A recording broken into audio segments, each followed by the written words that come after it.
DEM Parti halkımızın inanç değerlerine yönelik hazımsızlığını aldığı kararlarla ve yaptığı uygulamalarla ortaya koymaya devam etmektedir. DEM Parti hizmet götürme iddiasında bulunduğu halkımızın inanç değerlerini hiçe saymaktadır. Son olayda belediye meclis kararıyla daha önceden ilçe müftülerine halkımızın, gençlerimizin, çocuklarımızın dinlerini ve kutsal kitaplarını öğrenmeleri için tahsis edilmiş olan Kur'an kurslarına ve camilere yönelik aldığı iptal kararlarıyla bu hizmetin önünü kapattı. Tabi DEM Parti'nin aslında karakterinde ve doğasında halkımızın inanç değerlerine yönelik tepkiyi yatmaktadır. Halkımızın inancını ve bu inanç değerlerini oluşturan tüm zemini ortadan kaldırmak için her türlü yolu, her türlü yöntemi denemeye devam etmektedir. DEM Parti ne dinimize ne kutsal kitabımıza hiçbir saygı emaresi barındırmamaktadır. Ve daha önce de ahlaksızlığı teşvik eden, LGBT uygulamalarını teşvik eden ve dinimizin değerlerine aykırı gelen tüm uygulamalara ev sahipliği yapmak suretiyle, alan açmak suretiyle zaten burada din dışı uygulamalara bir yapı inşa etmeye çalışmaktadır. Aslında sanki böyle genel emperyal amaçların, genel komünal amaçların Diyarbakır'da sözcülüğünü ve elçiliğini yapmaktadır. DEM Parti'nin meclis kararıyla yaptığı bu uygulama aslında sürpriz olan bir uygulama değildir. DEM Parti'ye verilen vazife budur. Bu halkın ve bölgenin değerlerini, inançlarını ve onların tüm örfü bağlarını ortadan kaldırmaktır. Kendisine ağababaları tarafından verilen ve piyonluğunu yaptıkları bu görevi hizmete talip oldukları her dönemde icra etmeye devam edeceklerdir. Şimdi son günlerde birkaç gündür Diyarbakır'da haberlerde duyduğumuz kadarıyla dolaşan haberler belediye tarafından, DEM Partili belediyeler tarafından Kur'an kursları boşaltmaları gerekir diye bir haber duyduk. Bunun bir yanlış olduğunu, bir belediyenin hemen direktmen işi başka gücü yok, hizmetleri yok, başka bir işleri yok da hemen Kur'an kurslarına mı başladılar? Bu bir yanlış bir şey. Bizim dini değerlerimize karşı hassasiyetlerimiz son derece önemlidir. Bunları başa getiren insanlarımızın çoğu da dini değerlerine sahip olan insanlardır. Şimdi bunlara bir sesleniyoruz. Bu dini değerlerimize karşı gelmesinler, bunlara sahip çıksınlar. Kur'an kursları, yani bizim ülkemiz ve şehrimiz hele sahabeler kenti, peygamberler kenti ve inanç değerleri en yüksek olan, ülkede en yüksek olan illerden bir tanesi Diyarbakır. Ve Kur'an kurslarımız kendi kendine devam etsin. Çocuklarımız orada cıvıl cıvıl oynasınlar, ders alsınlar, dini bilgilerini alsınlar. Buna karşı olan herkes de kaybedecek. Yani ben buna inanıyorum.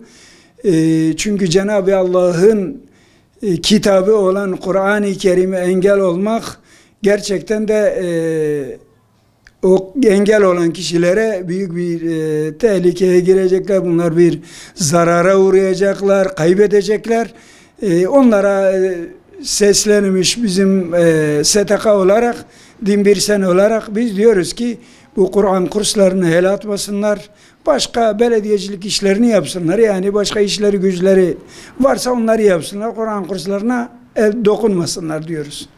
Sizin en hayırlınız Kur'an'ı öğrenen ve öğreteninizdir. Malumunuz okulların kapanması ile yaz Kur'an kurslarının açılması bölge halkımızın büyük bir teveccühüne mazhar oluyor. Özellikle öğrencilerimizin yaşlarına bakmaksızın Kur'an kursuna yönelmeleri evvelinde olduğu gibi bugün de bazı kesimleri rahatsız etmektedir. Bunun da en bariz örneğini DEM Partili belediyelerin haberlere konu olan Kur'an kurslarını kapatmaya yönelik almış olduğu sözde meclis kararlarıdır. Açıkçası bizler bu karara pek de şaşırmadık. Çünkü hatırlanacağı üzere daha önce de aynı zihniyet olan HDP sözde park alanlarına inşa edilmiş 4 adet inşaat halindeki caminin yapımının durdurulması ve yıkılmasına yönelik karar çıkarmış. Hızını alamayarak Diyarbakır'ın fetih komutanlarından İyaz bin Ganem'in ismini taşıdığı caddeye farklı bir isim verme teşebbüsünde bulunmuştur. Dün olduğu gibi bugün de iyi bilsinler ki hedeflerine ulaşamayacaklar.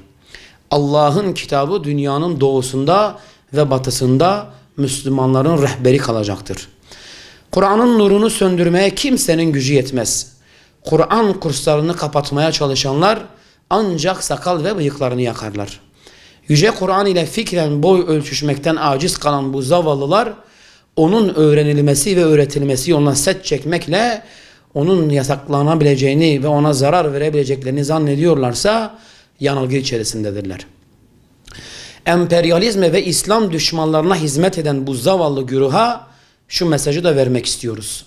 Bizler sadece Kur'an kurslarında değil, evlerimizde de, iş yerlerimizde de, sokaklarda, parklarda, akıllarına gelebilecek ve gelmeyecek her yerde o çok korktuğunuz Kur'an hükümlerini öğretiyoruz ve anlatıyoruz.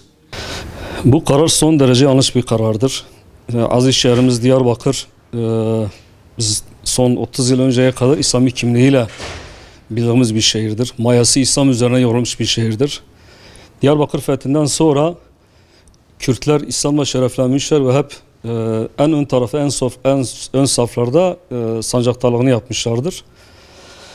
Bununla birlikte son 30-40 yıldır bölgede işte DEM Partisi çevresi ve daha önceki uzantıları hızlı bir dönüşüm gerçekleştirerek toplumu biraz daha sekülerleştirmek, biraz daha İslami değerlerden uzaklaştırarak farklı bir zihniyeti yerleştirmeye çalışıyorlar. Yani bu bölgede tutmaz. Bu bölge insanı bunu bir köşeye yazar. Bunu illa bir gün meşru yollardan bunun hesabını da sorar. Resmi yollardan bunun hesabını da sorar. Bundan dolayı bu girişimi son derece sakıncalı, son derece kötü niyetli bir girişim olarak görüyoruz. Yani 10 tane Kur'an kursu, işte 12 şubenin kapatılması, bu şubeler, bu Kur'an kursları son işte birkaç yıldır bir Kur'an neslinin yetişmesine vesile olmuşlar. Hafızların yetişmesine vesile olmuşlar. Bundan dolayı biz buralarda, bu tip yerlerde yetişen insanları bu toplum için birer umut olarak görüyoruz. Bu toplumun geleceği olarak görüyoruz. Niye bunu söylüyorum? Son dönemdeki istatistikler bizi bu şeye götürüyor. Çünkü Kur'an'dan uzak bir toplum ifsat olacak bir toplumdur. Şehrimizde zaman zaman sokaklarda, parklarda, farklı yerlerde biz bunun etkisini görüyoruz ki yeşil alan olarak yapmaya çalıştığı alanlarda, parklarda, yeşil alanlarda son dönemlerde ahlaksız bazı faaliyetlerini yaptıklarına son 2 ay önce falan şahit olduk. Dans gösterileri adı altında toplumun hiçbir değeriyle uyuşmayan bazı şeyleri Diyarbakır'a getirmeye çalışıyorlar. Bundan dolayı mesela kamu hizmeti ise vallahi en güzel kamu hizmeti Kur'an neslinin yetiştiği alanların olduğu kamu hizmetleridir. Müftülüğe bu konuda yazı yazılmış. 30 gün içerisinde terk edilmesiyle ilgili. Bu yazı bu toplum bunu kabul etmez. İnşallah biz İhvanlar olarak da Diyarbakır İslami sivil toplum kuruluşları olarak da bu işin sonuna kadar arkasında olacağız. O kapılarda duracağız, yani bırakmayacağız Allah'ın izniyle. Bırakmayacağız. Oralar Müslüman çocukların yetiştiği yerlerdir. Toplumun geleceği için tekrar söylüyorum, oralar bir umuttur. Resmi kanallar da son dönemlerde adli vakalarda, suç vakalarında özellikle artışları istatistiğe vurduğu zaman gerçekten büyük artışlar vardı. Bu neden kaynaklanıyor? Toplumun bir kesiminin camilerden uzaklaştırılması, bir kesimin Kur'an'ın ahlakından uzaklaştırmanın dolayı bugün topluma kötü bir dönüş şekline geliyor. Yani asayiş olarak da bu bize lazımdır. Toplumun değerlerini korumak olarak da o tip ortamlar bize lazımdır. Bundan dolayı biz buna inşallah elimizden geldiği kadar meşru çerçeveler dahilinde biz bu işlere elimizden geldiği kadar biz engel olmaya çalışacağız Allah'ın izniyle. Çünkü niye? Geleceğimizi kurtarmak, çocuklarımızı kurtarmak bizim en büyük amacımızdır. DEM Parti'ye de sesleniyorum. Bu tip yanlış girişimleri bu coğrafyada denemeyin. Bu coğrafya bunu kabul etmez. Bu coğrafyanın mayası, geçmişi, ataları, dedeleri İslam'la şeref bulmuş bir coğrafyadır. Bundan dolayı bu karardan bir an önce vazgeçmeleri yönünde kendilerine çağrıda bulunuyoruz.